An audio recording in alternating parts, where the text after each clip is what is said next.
रोज India के अंदर से लोग पाकिस्तान को धमकियां देते हैं। तो ये मैं आपको बताना चाहता हूं कि इस बार भारत देश पूरी तैयारी के साथ है और इस बार वो संयम नहीं रखेगा जो सिंदूर 1.0 में हमने संयम रखा। इस बार हम आगे की कार्रवाई करेंगे और कुछ ऐसी कार्रवाई करेंगे कि हो सकता है पाकिस्तान को सोचना पड़े कि उसे इतिहास में भूगोल में रहना है कि नहीं रहना है।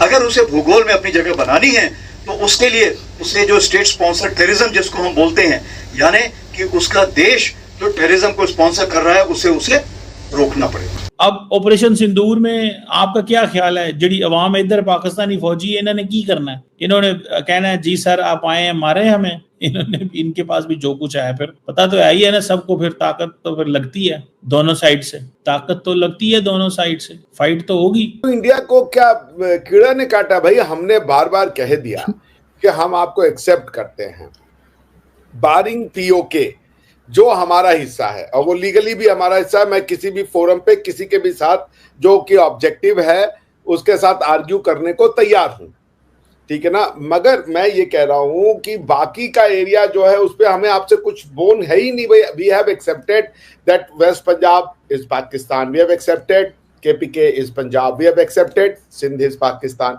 अब हम और क्या एक्सेप्ट कर ले? आप क्या ये भी पढ़ाएंगे कि हम बन गए ये हिंदू हमको मानते नहीं है, हदस रखते हैं? तो ये जानबूझ करके अगर डरना ही है सिर्फ कि जस्ट पिन पॉइंट करो जो कि हमें डरा करके रखे, तो फिर ऐसी देश का क्या फायदा, ऐसे न्यूक्लियर वेपन का क्या फायदा? बाकी मानदा दिन आराम से नहीं गुजरेंगे, ना ही पाकिस्तानी अवाम के, ना फील्ड मार्शल के और ना ही इस पूरे खित्ते के। आज की पहली खबर इसी में से निकलती है कि अल्लाह ना करे कभी ऐसा दिन ना आ जाए फौज और अवाम आमने सामने हो जाए। और चौसा कश्मीर में हुई है फौज और अवाम आमने सामने। क्यों मैं डरूं, क्यों झूठ बोलूं? फौज और अवाम आमने सामने हुई है, इवन के पुलिस आमने सामने हुई है। वो कह रहे हैं कि इनके जहाज हैंगर्स में खड़े खड़े हमने तबाह कर दिए, और वो कहते हैं कि हमारे पास साइन मौजूद है कि C-130 क्लास जो एयरक्राफ्ट है, airborne early warning and control जो एक क्लास ऑफ एयरक्राफ्ट है, वो भी हमने तबाह कर दिया। अब नो, ये तो अमेरिकन के ऊपर डिपेंड करता है कि वो क्या चाहते हैं इस पर। अगर तो अमेरिकन ये कहें ठीक है ना जी, अगर तो अमेरिकन ये कहें तो ठीक है कि भाई इन्होंने हमारे F-16 जैसे फॉर एग्जांपल फ्रेंच ने आके CNN पे आके कहा था कि yes at least one of the Rafale has been shot, उन्होंने कहा था ना, उन्होंने आके, ठीक है। तो वो चीज जो है दैट इज देयर। दोस्तों, ऑपरेशन सिंदूर में पाकिस्तान के झूठ का एक बहुत बड़ा पर्दाफाश हुआ है और इसके बाद पाकिस्तान दुनिया के सामने ह्यूमिलिएटेड है। काफी धमकियां जो हैं वो एक दो दिनों से देखी जा रही हैं। मसलन उनके भारतीय जो आर्मी चीफ हैं उन्होंने भी धमकी लगाई है कि जनाब हम फुली तौर पर ऑपरेशन सिंदूर 2 के लिए तैयार हैं और ये हम जल्द करेंगे, और इस दफ़ा पाकिस्तान किसी गलत फहमी में ना रहे। हम ऑपरेशन सिंदूर 1 की तरह इस दफ़ा बर्दाश्त का मुजाहरा नहीं करेंगे, बल्कि इस दफ़ा जो ऑपरेशन होगा वो ख़तरनाक होगा और पाकिस्तान को ये सोचना पड़ेगा कि उनका जो मुल्क है खुदा न खास्ता वो नक्शे पे रहेगा भी या नहीं। कई पुलिस वाले मर गए, कई सिविलियन मर गए, कौन पूरा करेगा उनकी जाने? मुझे आप बताएं। वो पुलिस वाले माफिया मांग रहे हैं, लोग उन्हें मार रहे हैं, वो लोग माफिया मार रहे हैं कश्मीर के बीच में, और पुलिस वाले उन्हें मार रहे हैं। बहुत से लोग अपनी जानों से हाथ धो बैठे। सिर्फ ये गुनाह है कि अपना हक मांग रहे हो यार। मतलब ये धमकी है, अल्टीमेटम है, जो भी आप इसको मुनासिब समझें। ये बयान जितनी आसानी से उन्होंने दिया है, क्या ये सब करना भी वहां पर इतना ही आसान है? उन्होंने आज एक दफ़ा फिर पाकिस्तान के हवाले से बात की और उन्होंने कहा है कि हमने पाकिस्तान के 9-10 फाइटर जेट जो है वो तबाह किए हैं, जिसमें 4 से 5 F-16 हैं जो ग्राउंड पे थे, मेंटेनेंस में थे, और उनके जो 5 हाईटेक जेट हैं वो हमने हवा में गिराए थे। सो ये उन्होंने एक नया जो है वो स्टेटमेंट आज जारी की। इंडिया साइड कश्मीर में आपने सुना होगा कि मोदी कई बार कश्मीर गए, कश्मीर के लोगों के मसले मसाइल सुने। मुझे आप बताएं कितने सालों में कितनी बार हमारा वजीर आजम कश्मीर में गया? मुझे आप एक बार बता दें कितनी बार हमारा सदर कश्मीर में गया, जाके लोगों के बीच में बैठा हो, लोगों के मामला सुने हो? एक बार भी नहीं गया होगा।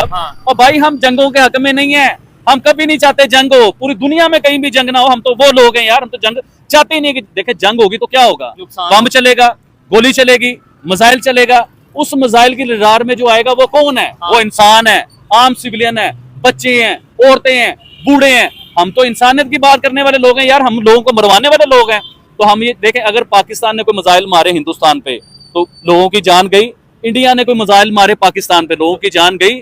और जो दुनिया में जंगें चल रही हैं, आपने देखा गजा को खंडरात बना दिया यार। वो दिल हिलता है देख के यार। छोड़ो मुसलमान हिंदू क्रिश्चियन को यार, इंसान की बात करो। उधर इंसान तबाह हुए हैं, उधर बच्चे तबाह हुए हैं। तो आप क्या चाहते हैं कि हिंदू इंडिया और पाकिस्तान गाजा बन जाए? आप अगर देखें तो पाकिस्तान का ऐसा कोई प्लेन नहीं, क्या F-16, क्या JF-17, क्या J-10, क्या C-130 ट्रांसपोर्ट क्लास का एयरक्राफ्ट, या फिर क्या उसके इलेक्ट्रॉनिक इंटेलिजेंस, सिग्नल इंटेलिजेंस के एवॉक्स एयरक्राफ्ट, हर एक प्लेन, हर एक प्लेटफॉर्म को भारत ने गिराया है। और इसके साथ जो स्कोर कार्ड है दोस्तों, अगर हम केवल और केवल रनवे की बात अलग है, एयरपोर्ट डैमेज की बात अलग है, वो सारी चीजें अलग है, हम केवल एरियल प्लेटफॉर्म की बात करें तो स्कोर कार्ड दोस्तों 13-0 हो चुका है। अब पाकिस्तान की आवाम, जिनको ये चूरण पाकिस्तान की एयरफोर्स चटा रही थी कि हमने ये कर दिया वो कर दिया, एक एक चीज को दोस्तों एक्सपोज कर दिया है आज इंडियन एयरफोर्स ने। वो कहते हैं कि हमने एक C-130 जो क्लास ट्रांसपोर्ट एयरक्राफ्ट है जो कि ऑन ग्राउंड था, उसको भी हमने तबाह किया। That is what they are saying. तो ये एक बड़ी इंटरेस्टिंग चीज़ है जो कि हमारे सामने आ रही है, and we are looking at this. Indian air chief जो है वो उनका ये कहना, तो अब ये जो सूरत हाल है काफ़ी गंभीर और संगीन हो चली है, लेकिन इस दौरान जो पाकिस्तान की हुकूमत है उसके लिए अब ये कोई अच्छे शगुन नहीं है। वरना अगर आप ये नहीं करते तो फिर आपके साथ वो होगा जो किसी ने ना देखा ना सुना, और एक तबाही जो है वो बर्पा होगी। कश्मीर के लोग आते हैं लाहौर में पढ़ने के लिए, कराची में पढ़ने के लिए, इस्लामाबाद में पढ़ने के लिए। क्या कश्मीर पाकिस्तान में नहीं? वैसे आप कहते हो शार आ गया कश्मीर, हमारी धड़कने हैं कश्मीर। तो भाई उस कश्मीर की तरक्की किसने करानी है भाई? वो आप नहीं करवाने जिनकी शार आ गया। अब देखें, हिंदुस्तान कहता है ना अगर कश्मीर हमारा अटूट अंग है, तो भाई मेरे उन्होंने यूनिवर्सिटियां बनाई कश्मीर में, बड़े बड़े ब्रिज बनाए कश्मीर में, बड़े बड़े ब्रांड लेके आए कश्मीर में, बड़े बड़े सड़कें बनाई कश्मीर में। उधर 4G चल पड़ा हुआ है, इधर आज उधर 5G चल पड़ा हुआ है, हम 4G में फंसे हुए हैं। इंडिया साइड के एक मिनिस्टर है राजनाथ सिंह, आपने नाम सुना होगा उनका।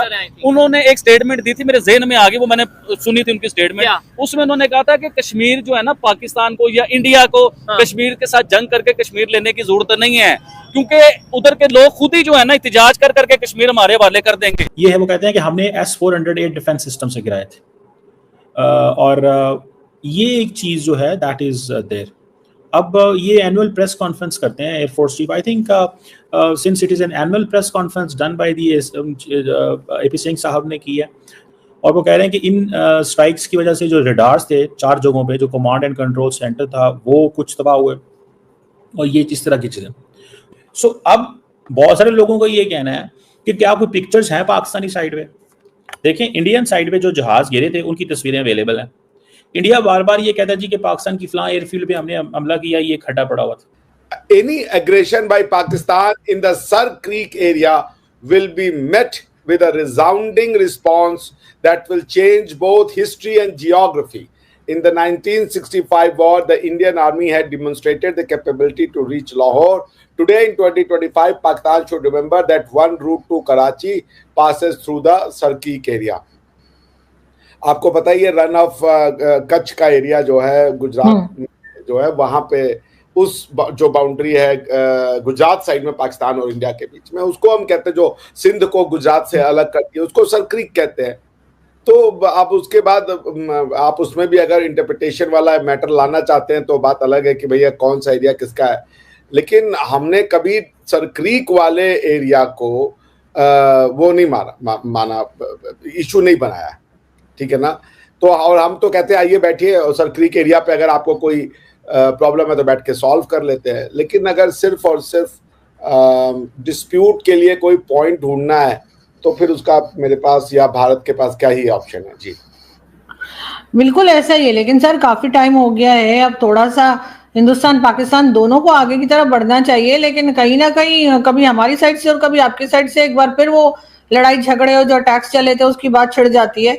तो आखिर कहीं ना कहीं जाके तो इस चीज को रोकना होगा कि आपको लग रहा है नहीं अब ये चलता रहेगा अगले जन्म तक? अभी फिर आपके जो एयर चीफ है उन्होंने फिर 10 जहाज गिराने की बात कर दी। हमारे यहाँ कभी हम भी सर कभी 5 कभी 6 कभी 7, हमारे प्राइम मिनिस्टर की मैंने कहीं क्लिप देखी थी, एक में वो 5 बता रहे थे, एक में 6 बता रहे थे, फिर एक में 7 बता रहे थे। तो मुझे समझ नहीं लग रही कि भाई हो गया जो होना था, आगे बढ़ो, तो आगे क्यों नहीं बढ़ रहे? आरजू जी, ये मैं बार बार कह रहा हूं, आगे बढ़ने के लिए आपको डॉक्ट्रिनली आगे बढ़ना पड़ेगा। आपको बहुत सारे मैटर्स जो काउंटर इंट्यूटिव हैं उनको रिजॉल्व करना पड़ेगा, ऐसे आप आगे नहीं बढ़ पाएंगे। आपने एक समाज का निर्माण किया है पिछले 70 साल में, आप कैसे उसको अंडू कर देंगी भाई? वो बहुत जटिल प्रोसेस है, उस प्रोसेस का तरीका सिर्फ और सिर्फ पुस्तकों से जाता है। इसी एक्सटेंशन के चक्कर में फील्ड मार्शल ने पूरे खित्ते को हैरान और परेशान कर दिया है, बल्कि पूरी दुनिया को हैरान कर दिया है। अब पाकिस्तान के फॉर्म 47 के फॉरेन मिनिस्टर इसहाक डार साहब, जो कि डिप्टी प्राइम मिनिस्टर भी हैं, वो पाकिस्तान की पार्लियामेंट में खड़े होकर ऑफिशियल स्टेटमेंट दे रहे हैं कि 20 नकाती अमन मुआहदा जो सदर ट्रंप का है वो हमारा नहीं है। हमने जिस मुआहदे को इंडोर्स किया ये वो नहीं है। दूसरे लफ्ज़ों में वो सदर ट्रंप पर झूठ बोलने, धोखाधड़ी करने और फ्रॉड करने के इल्ज़ामात लगा रहे हैं। ये अल्फाज उनके नहीं हैं, ये अल्फाज मेरे हैं। मैं तज्जिया दे रहा हूं इस पर, लेकिन जो उन्होंने कहा है उसका मतलब यही है। उनके कहने का मतलब यह है कि जो मुआहदा हमें दिखाया गया था ये वो मुआहदा नहीं है, मतलब कि बदला गया है, मतलब कि धोखा दिया गया है, झूठ बोला गया है, फ्रॉड किया गया है। ये पाकिस्तान के फॉर्म 47 के डिप्टी प्राइम मिनिस्टर और फॉरेन मिनिस्टर पार्लियामेंट में खड़े होकर कह रहे हैं, और उस दिन कह रहे हैं जब इसकी ओनरशिप कोई नहीं ले रहा।